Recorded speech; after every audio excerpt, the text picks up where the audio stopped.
श्री हरि शिव हरि श्री सद्गुरु शिवात्मा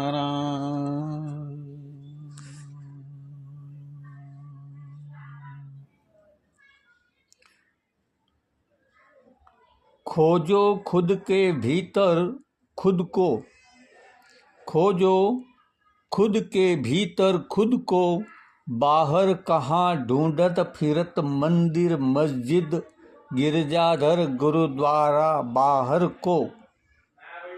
भीतर बैठा खुद मैं भीतर देह सजिल्द, भीतर बैठा खुद भीतर देह सजिल्दी। खुद आया अकेला भीतर ढूंढो खुद को, खुद आया अकेला भीतर ढूंढो खुद को। बाहर को क्यों क्या ढूंढो खुद स्वयं, मैं बैठा हूँ तुम्हारे भीतर बाहर को। भीतर बैठा हूँ भवसागर तारण को, तुम स्वयं। खोजो खुद के भीतर खुद को, खोजो खुद के भीतर खुद को, खोजो खुद के भीतर खुद को। बाहर क्या ढूंढत फिरत, बाहर कहाँ ढूंढत फिरत मंदिर मस्जिद गिरजाघर गुरुद्वारा बाहर को। खोजो खुद के भीतर खुद को, बाहर कहाँ ढूंढत फिरत मंदिर मस्जिद गिरजाघर गुरुद्वारा बाहर को। भीतर बैठा भीतर बैठा खुद भीतर देह सजिल्दी, देह सजिल्दी। भीतर बैठा खुद मैं भीतर देह सजिल्दी। आत्मा के रूप के अंदर यह शरीर हम चलाते हैं। आत्मा के भीतर आत्मा कहाँ है? आत्मा हमारे शरीर में है, जो हमें पावर है, जो हमारी शक्ति है, जो हमारी ऊर्जा है, जो हमारा बल है, जो हमारी शक्ति ऊर्जा बल। और ये जो संसार है शरीर हमारा, इसका सब कुछ यह जो है शरीर देह में, वही तो समझ में आए बहुत अच्छा है कि शरीर में आत्मा है। देह में आत्मा है, तब यह देह हमारा यहाँ वहाँ जहाँ तहाँ चलता है, मगर ये आत्मा हमारे देह में आई कब, ये जानो। पिता के शरीर में जो उद्भव हुई है वो शिव की ऊर्जा, उसने आवरण धारण किया अंड और बीज का, वो भी देह है, यह भी देह है। हमारी जो आनंदमयी देह है, जो हर जगह विचरण करती रहती है, वो आनंदमयी देह हमारा मन की ऊर्जा है। और मन को ऊर्जा मिली है उस जीव से जो पिता के शरीर में उत्पन्न हुआ था। उस ऊर्जा ने यह शरीर का गठन किया, और इस शरीर को गठन करने के बाद अब यहाँ तक तुम आए हुए हो। अब तुम्हें वापस वहीं जाना है जहाँ तो से तुम आए हुए हो, या तुम्हें आगे बढ़ना है। अब तुम्हारे सोच तुम्हारे पास है। या यूं ही तुम दुविधाओं में पढ़कर आज कल कल आज आज कल कल आज आज कल कल आज आज कल कल आज में उलझे रहोगे तुम सतयुग त्रेता युग द्वापर युग कलयुग के अंदर। तुम्हारे 4 आवरण हैं, चारों को वेदना है, चारों को जानना है। ये हमारे ऊपर 4 आवरण किस किस के लगे हैं, और ये पहले जो ऊर्जा पिता के शरीर में उत्पन्न हुई थी वो तो बड़ी ही शक्ति वेद वाली थी, इसीलिए तो उसने वीर का रूप धारण किया। वो भोजन के द्वारा हमने जो सप्तरस बनाए हैं उससे ये उत्पन्न हुआ, वो रस वो ऊर्जा है, वो शक्ति है, भोजन की शक्ति है, स्थूल की शक्ति है, और उसी ने उसको अग्नि को जगाया हुआ है हमारे भीतर। अग्नि को कौन जगाता है? हमारे भीतर हमारी ऊर्जा, हमारा वीर्य का जो गाढ़ापन, हमारा अंड का गाढ़ापन, हमारे शरीर के अंदर की वो पावर शक्ति, वो सेल्स जो पावर सब, उसमें कोयला होता है, नमक होता है, जल तत्व होता है, ये जो सारी क्रियाएं शरीर के अंदर वही हैं। एक पावर तुम्हें मिला हुआ है, वो पावर कौन सा है, कैसा है और कैसे नहीं है, ये तुम्हें जानना है तो तुम्हें श्री सद्गुरु की शरण में आना हो। ऐसे ही तुम सुनकर मुझे प्राप्त कर सकते हो, परंतु तुम्हें वो सिर्फ जानकारी मिलेगी जब तुम शरण में आओगे श्री सद्गुरु के, तब तुम्हें वो परमात्मा आनंद प्राप्त होगा। क्योंकि ये शरीर हमें जो मिला हुआ है, यह पीड़ा, कष्ट, दुख, दुविधा, बुद्धि से दुविधा उत्पन्न होती है, शरीर को पीड़ा होती है, कष्ट पड़ता है, पीड़ा होती है, लगता है तो पीड़ा होती है, ये अनुभव होता है, ये शरीर को होता है। तो शरीर को अनुभव तब क्यों नहीं होता जब उसमें यह चेतना नहीं होती है, वो सब बन जाता है। शरीर तो उस वक्त भी है। तो ये जो तत्व हमने धारण किया हुआ है, हमारे पास 5 तत्व हैं, हम 5 तत्व के धारण किए हुए हैं, और हमें सुनो, समझो, जानो और भीतर खुद को जगाओ। तुम दूसरों की तरह यूं भटकते मत चले जाओ। अंधेरा है, कोई बात नहीं, तुम्हारे भीतर उजाला करने के लिए हम तत्पर हैं, मगर करना तुम्हें है। मैं सिर्फ मार्ग का प्रदर्शनकारी हूँ, प्रदर्शककारी हूँ, प्रदर्शन नहीं, प्रदर्शक।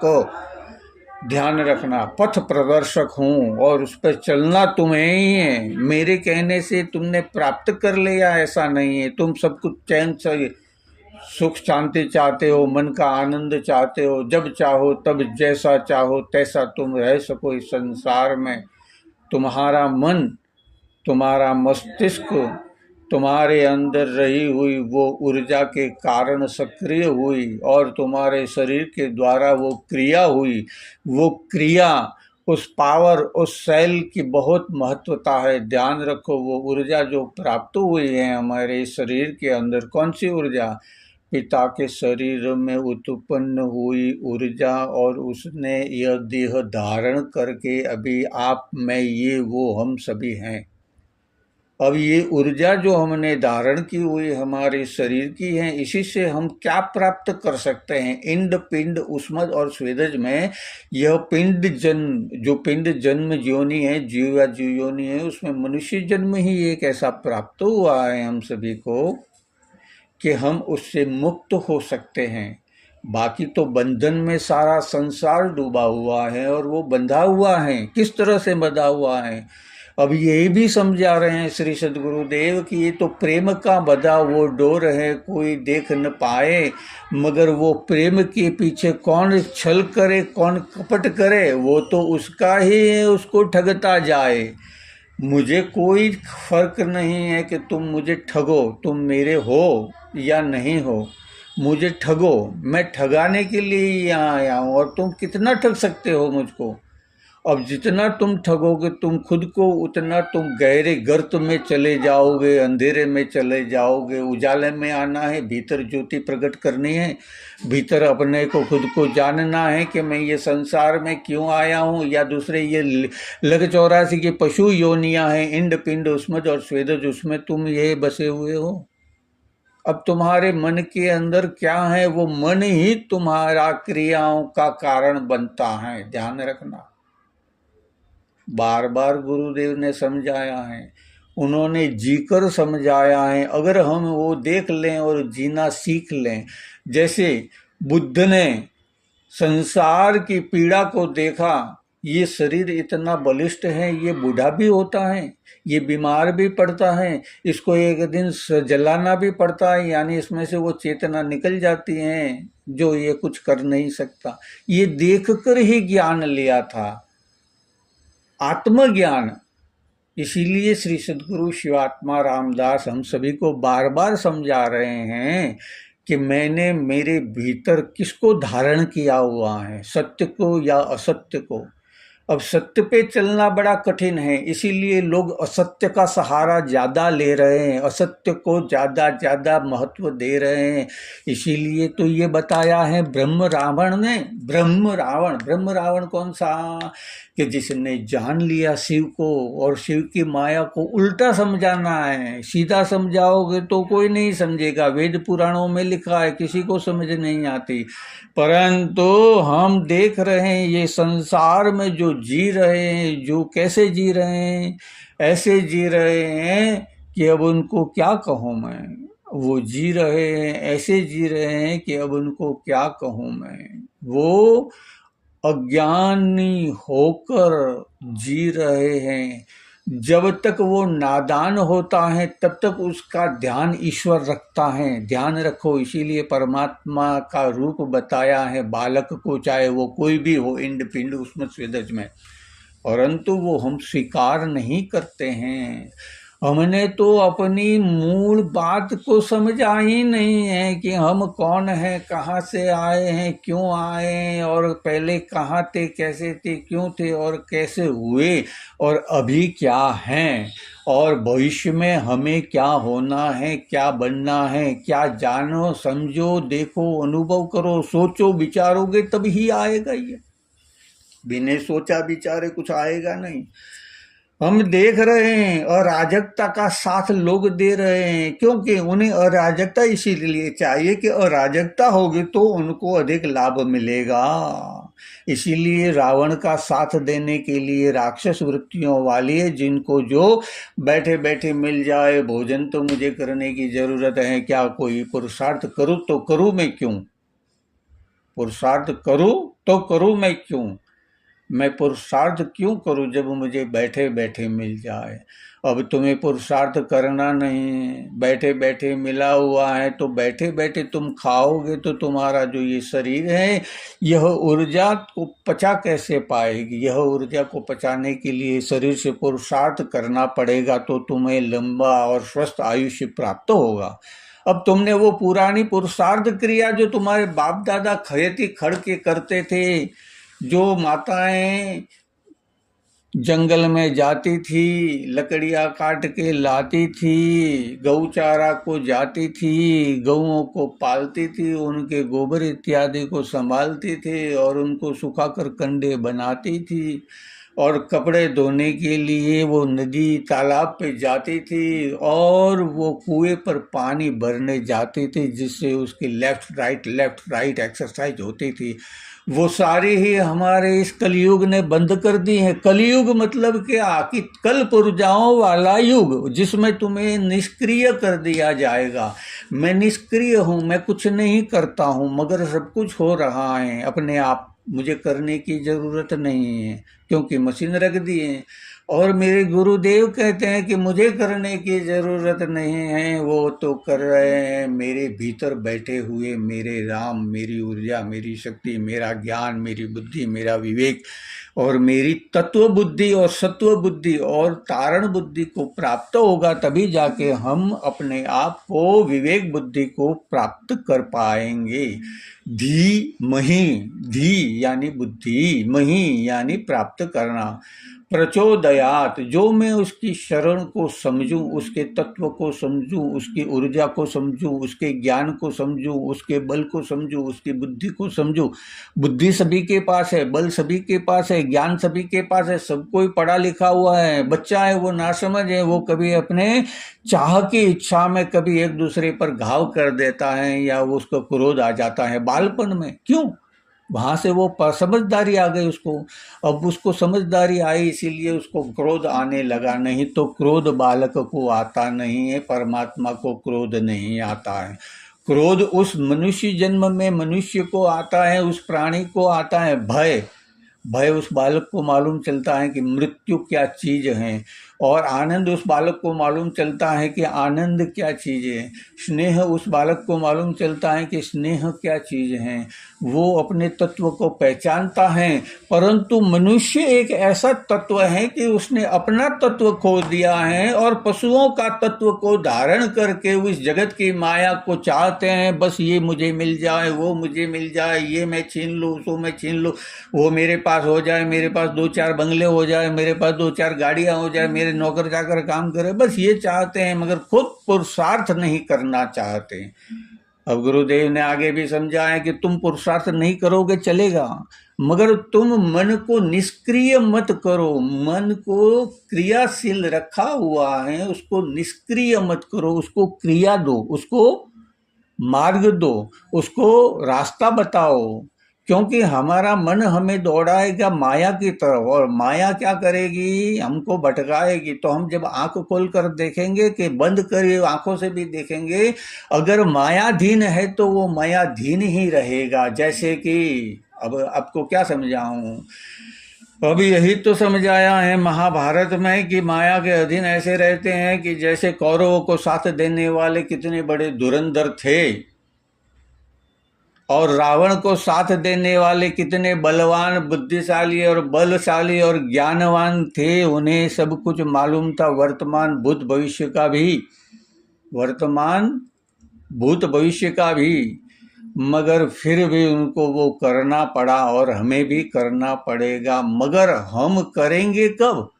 जब पीड़ा होगी, जब तकलीफ का सामना करना पड़ेगा, जब किसी से टक टक टक टक टक टक कटार होगी, और वो मुझे बार बार अपशब्द कहेगा, और मैं बार बार चलता चला जाऊंगा, उच्छिद्र हो जाऊंगा, और मैं बार बार अपने आप को क्रोधित करता जाऊंगा, मदमस्त होता जाऊंगा, क्योंकि मेरे पास इतना बल है, इतनी ताकत है, इतनी पहचान है, इतना मैं कर सकता हूँ, ऐसा मैं हो जाएगा, मेरे आदेश से ही ये संसार चलता है, मैं सब प्रधान हूँ, मैं सब मंत्री हूँ, मैं सब राष्ट्र का पति हूँ, मैं राष्ट्र का पिता हूँ। और राष्ट्र का पिता क्या चाहता था? राष्ट्र का पिता ये चाहता था कि वो एक होकर रहे सदा, भेद न समझे अपने आप में, मगर वो दुनिया में भेद समझे और खुद को अलग कर दे सनातन से।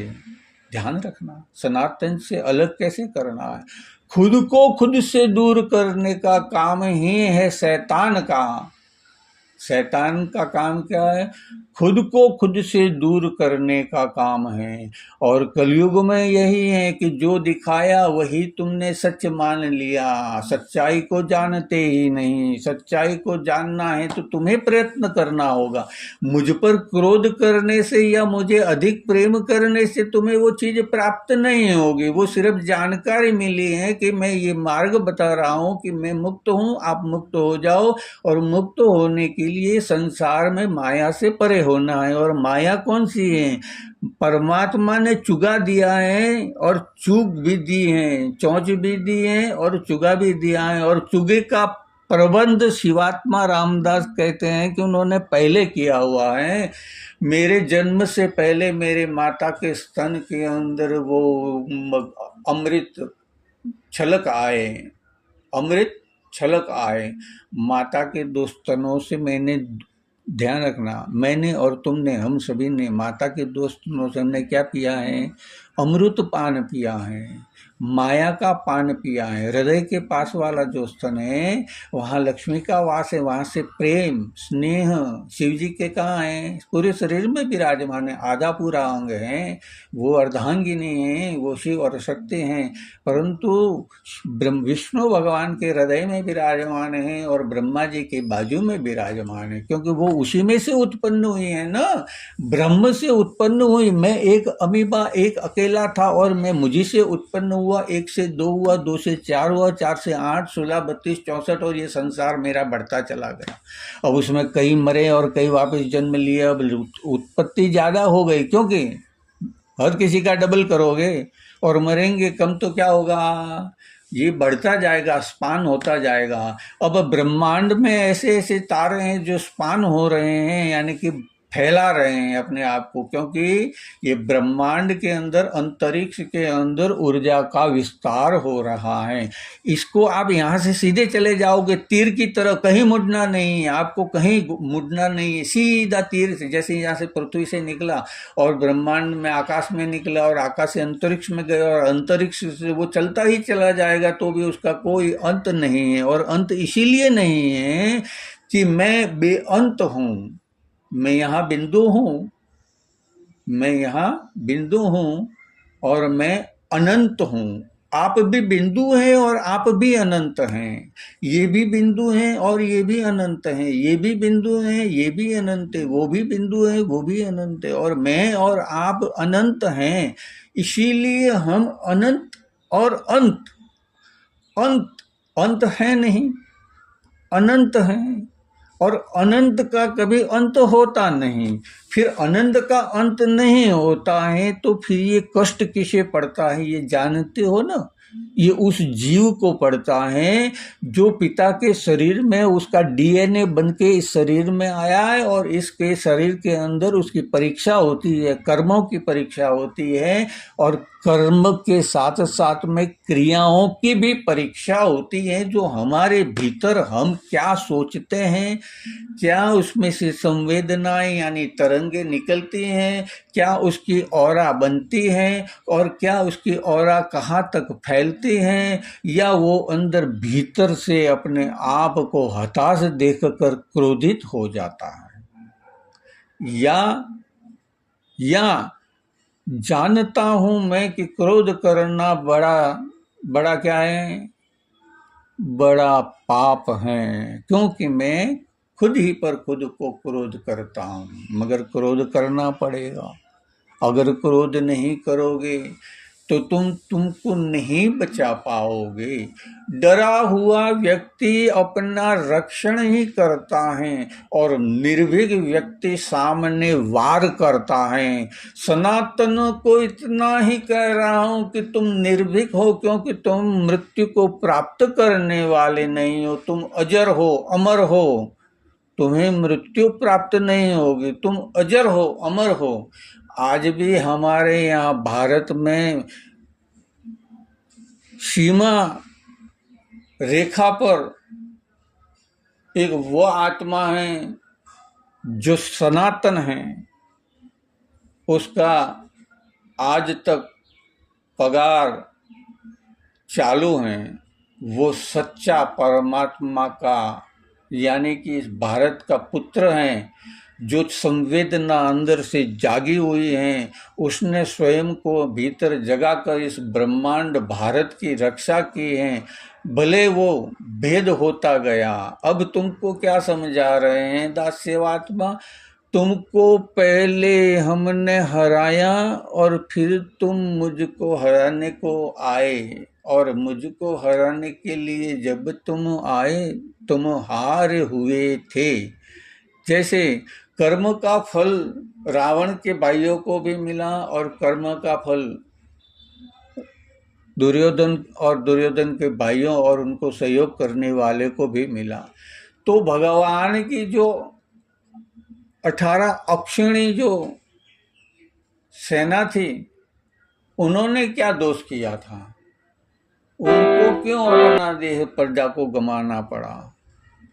अब मैं यहाँ से सीधा चला हूँ, मुझे मुड़कर देखने की जरूरत नहीं है, परंतु मैं जहाँ से आया हूँ मूलभूत तत्व से, वेद, वेद यानी ज्ञान, वे यानी रास्ता, वे यानी वहन, वे यानी वेदना, वे यानी वेग, वे यानी गति, वे यानी ऊर्जा, वे यानी तरंग, वे पे सब कुछ है जो जानोगे। वे दो, जिसने प्राप्त किया, जिसने जाना, जिसने अनुभव किया, इसीलिए तो चार वेद बताए ना, सतयुग, त्रेता युग, द्वापर युग और कलयुग, ये चार प्रकार के वेद हैं। शाम वेद, अथर्व, रघु और शाम, अथर्व, ऋग्वेद और यजुर्वेद, जो यजु यानी शरीर को हमारे भीतर से हम यजु, यजु यानी यह जो ऊर्जा है भीतर बसी हुई हमारे, उसको नित्य ही हमें आहुति प्रदान करनी है। कौन सी आहुति प्रदान करनी है? हम शरीर लेके बैठे हैं, शरीर एक मंदिर है और उसमें बैठा हुआ वो अग्नि स्वरूप देव का मुख है, और उसी से देवताओं को अग्नि प्राप्त होते हैं, उससे मोक्ष भोजन प्राप्त होता है, उससे जल प्राप्त होता है, उससे सारा सब कुछ प्राप्त होकर वो शरीर में रही हुई अग्नि उसको पचाती है, उसका रस बनाती हैं और इंद्र नाम मन को देते हैं, और उसके साथ में वायु, उसके साथ केंद्र पवन देव तो हैं, लेकिन पवन नहीं है, ध्यान रखना, वायुदेव हैं। वायुदेव कौन से हैं? और जल के देव वरुण देव हैं, वरुण जल के देव हैं। अब ये जो वरुण देव हैं ये अग्नि देव हैं, और ये वायु देव हैं। कौन से वायु देव हैं? ये तीन तत्व हैं। चौथा कौन है? तीन तत्व कौन सा है? आकाश, उसमें प्रकाश, और प्रकाश में वेग, और वेग ने पाया टकराव, और टकराव हुआ तो क्या हुआ? टकराव हुआ तो ये हुआ कि पूछो मत, सब कुछ बदल गया, नक्शा सारे जहां का। जिसने जैसा सोचा वैसा हो गया, और ये देखो बह रही गंगा अविरत सदा शिव की जटा पर, शिव की जटा पर, जटा किसी निकल कर वो बहेगी इस संसार में। ध्यान रखना है, आकाश से, ब्रह्मांड से जो ब्रह्मा जी के कमंडल से गिरी वो गंगा छूटी वहाँ से और सीधी गिरी शिव के ऊपर, और शिव के ऊपर गिरने के साथ ही शिव ने उसको आंटी बेटी मार दी। गंगा को अहंकार था उसके वेग का, तो तुम्हें भी अहंकार है, तुम्हारी बुद्धि का, तुम्हारे ज्ञान का, तुम्हारी होशियारी का, तुम्हारी बड़ाई का, तुम्हारी सुंदरता का, तुम्हारे ऊपर रहे हुए बल का, तुम्हारे अंदर रही हुई छल का, तुम्हारे अंदर रहे हुए कपट का। तुम्हें किस चीज का अहंकार नहीं है? सारा ही तो अहंकार है इस संसार में, और वो अहंकार ही हमें भटका रहा है, और हम भटकते चले जा रहे हैं। हमें भटकने का काम है, या हमें वो भटके हुए हैं तो मार्ग दिखा रहे हैं, उन सदगुरु की शरण में जाने का काम है। हम कमाएंगे, बहुत अच्छी बात है, कमाना चाहिए। क्या कमा रहे हो? धन, बहुत अच्छी बात है। तो फिर धर्म को कमाया कि नहीं कमाया? धर्म को नहीं कमाया, कोई बात नहीं। अब धर्म कमाने का जो अवसर आ रहा है, तुम्हें खुद को जगा कर बता रहा हूँ, मुझे कुछ देने की जरूरत नहीं है, सब कुछ दिया तुम्हारा पास है मेरे, मैं उसी में से प्रयोग करता हूँ थोड़ा थोड़ा, बस। सब कुछ है, भंडार है तेरा, कोई कमी नहीं। यहाँ तो सोनो महरों की ढगली लगी हुई है, और ये आभूषण ईश्वर के तत्व को पाए हुए हैं। स्वयं इस ब्रह्मांड के उस रचयिता, इस ब्रह्मांड के रचयिता, इसने जिसको नियुक्त किया है ब्रह्मांड को रचने के लिए, और उसमें कुछ बड़ा काम होता है, उसे सर्जन कहते हैं, वो ब्रह्मा जी। और दूसरे हैं विश्वकर्मा जी, जो अपने अपने अपने अपने अपने अपने बुद्धि ज्ञान विवेक से अपने वो प्रकट करते हैं। तो क्या प्रकट करते हैं? अपनी कला को, अपने ज्ञान को, अपनी आवड़त को, अपनी होशियारी को, अपनी बुद्धि को।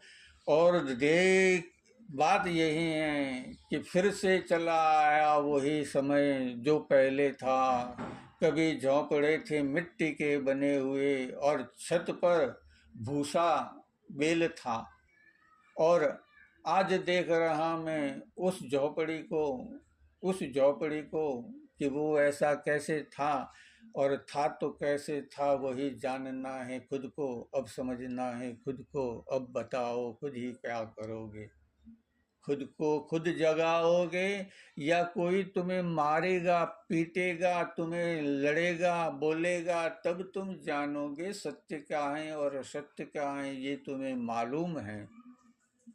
नहीं जानते हो ऐसा नहीं है। अगर ऐसा है तो तुम्हें तुम्हारे शरीर को घात करो, खुद मर जाओ, मर सकोगे? नहीं मर सकोगे। क्यों नहीं मर सकोगे?